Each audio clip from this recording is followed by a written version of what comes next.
My name is Iman, and I'm from Boston, Massachusetts. My name is Musa.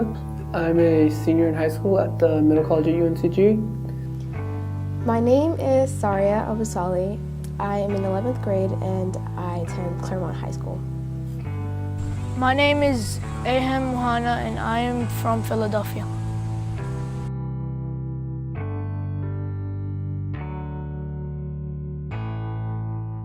So to me, being Muslim means submitting a lot of what I do to God, following what He said for us Muslims to do in the Quran. So praying, doing charity, going to pilgrimage when that time comes, spreading peace where I can, and overall just being a really honest, respectful, kind, and moral human being.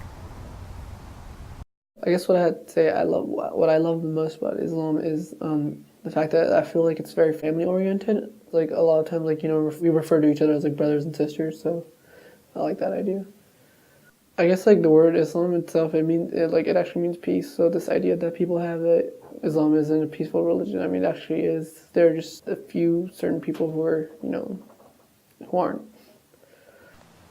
What's hard for me about being Muslim is knowing that society has set this image of Muslims, that they're all terrorists and they're all bad people.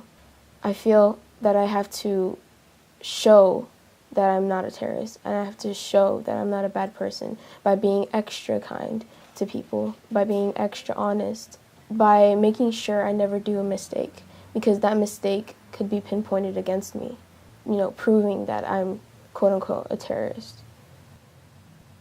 One kid came up to me and said, you're a terrorist boy, and all my friends came and defended me and told me that not other people are the same, and I should say that to the bully who said that.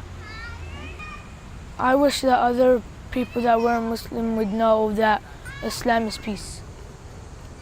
I think a lot of my friends are really good allies as non-Muslims, and the ones that are Muslims are really helpful with providing their own experiences and the lessons that they've learned.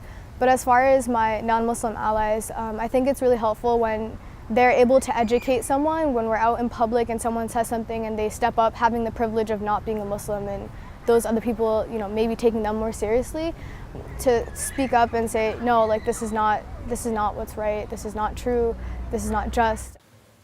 It would honestly change many people's lives if kids were taught that Muslims are not entirely just all Muslims, but the majority are pretty nice and honest and kind. I wish kids who weren't Muslim knew that, being Muslim isn't something that's boring. It involves, yes, a lot of worship and devotion to God, but, that's a practice that really helps you, that strengthens you as a human being. That's really what makes me me. And a lot of the tenets of Islam and the practices are why, I try to be as respectful as I can be, combat bullying and, harassment when I see it, because, that's not what in Islam we're told to do.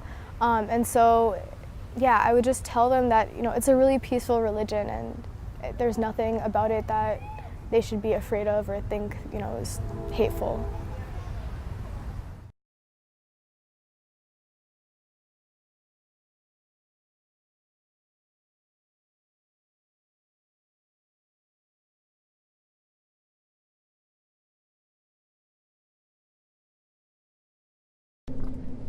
Please stand for the pledge.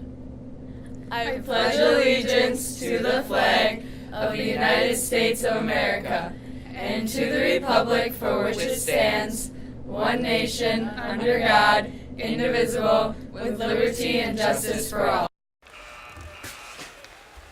So you think he sprained it? Oh, yeah, man, definitely. That's what I thought. You do. Just take these. What are they? And don't worry about it. They're just painkillers I took from my dad. I took a bottle and keep it in my locker, just in case. Sounds good. Thanks, man. Hey, don't thank me. Thank my dad. He has so many bottles, he can't even keep track.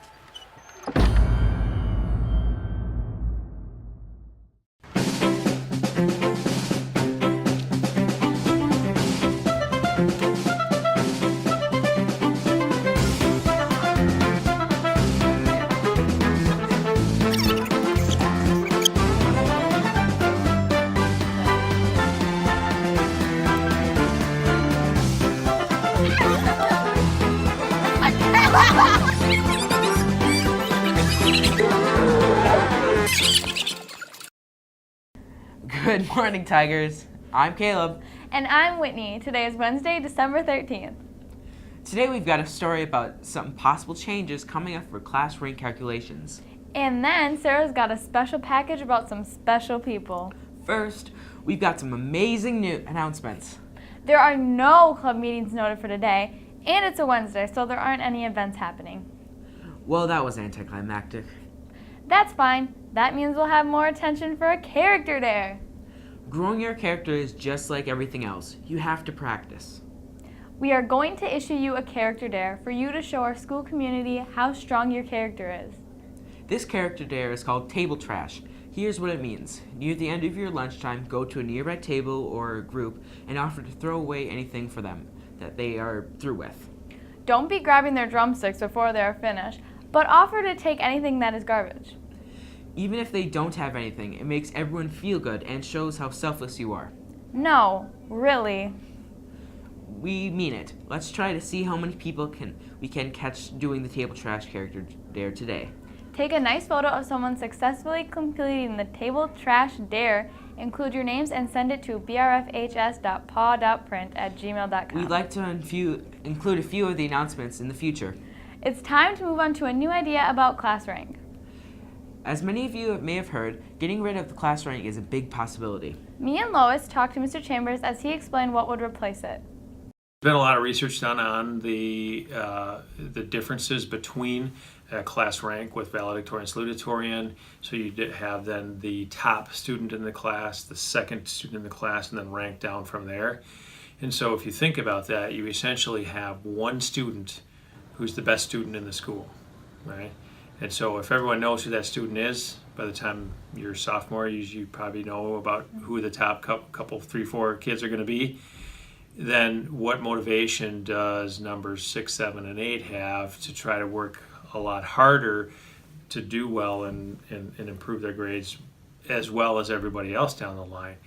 In a cum laude system, what happens is everyone is encouraged to work hard to take challenging courses and to earn what are called the laude points or honors points.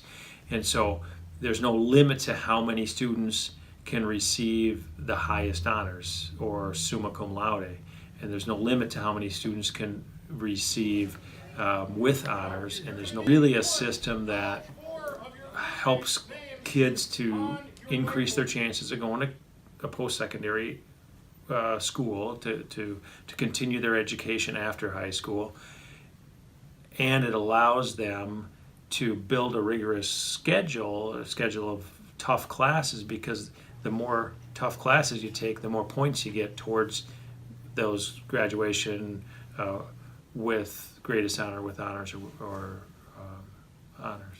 I think at first the students who are the top students in the class are going to think, well, wait a second, am I going to get my scholarship? What happens? Are we not going to have if we don't have a valedictorian and salutatorian? How do we know who the top people are in the class? But I think again, once they understand that this helps to raise everybody up, and it also it kind of stops the competition between those few kids in the top, and it creates a kind of a lifting effect for everybody. That's an interesting idea. Too bad it won't affect the students until the class of 2020 if it's adopted. Talk about interesting. Sarah Gunther searched for a few students who would admit to having a special talent. Did she find anyone? Of course! I can walk on my hands. I can laugh really ugly and obnoxiously loud. Okay.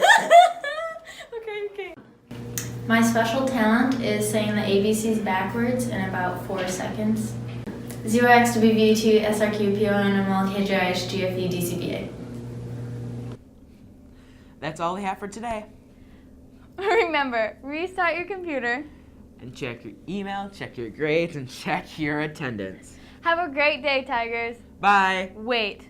Last minute addition. Taboo is meeting in Lobie's room during Focus tomorrow. Be there. Or be square. Bye. Bye.